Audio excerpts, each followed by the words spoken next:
Unfortunately credit card owner చనిపోయారు అనుకుందాం. ఆ క్రెడిట్ కార్డులో ఉన్న బిల్ పెండింగ్స్ అన్నీ కూడా బ్యాంక్ లోన్ లాగానే ఫ్యామిలీ పైన బర్డెన్ పడుతుందా? ఇది తెలియక చాలా మంది భయపడుతూ ఉంటారు. అసలు నిజమేంటి? నిజమేంటో తెలుసుకోవాలంటే ఈ షార్ట్ ఎండింగ్ వరకు చూడండి. నచ్చితే లైక్ చేయండి, అలాగే షేర్ కూడా చేయండి.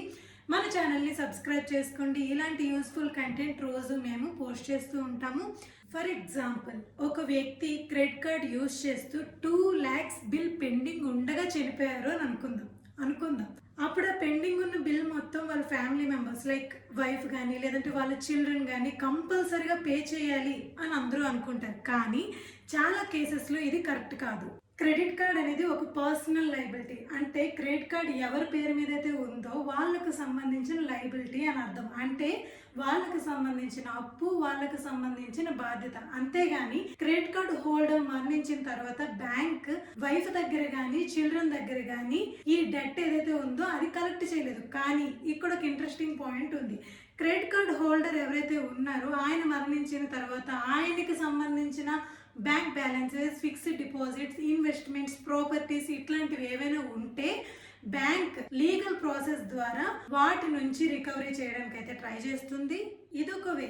ఇంకో సిచ్యువేషన్ కూడా ఉంది. అదేంటి అంటే జాయింట్ క్రెడిట్ కార్డ్. అంటే జాయింట్ హోల్డర్ కానీ కో బోరవర్. అంటే ఇప్పుడు క్రెడిట్ కార్డ్ని ఇద్దరు కలిపి తీసుకున్నారు. అందులో ఒక మనిషి మరణించారనుకోండి, ఏదైతే టోటల్ బిల్ ఉందో డెట్, ఆ బిల్ పెండింగ్ బిల్ ఏదైతే ఉందో అదంతా కూడా ఈ సెకండ్ పర్సన్ అయితే పే చేయాల్సి ఉంటుంది. సింపుల్గా చెప్పాలి అంటే ఒక ఇద్దరు మనుషులు కలిపి ఒక క్రెడిట్ కార్డ్ తీసుకున్నారు, ఒక జాయింట్ క్రెడిట్ కార్డ్ని.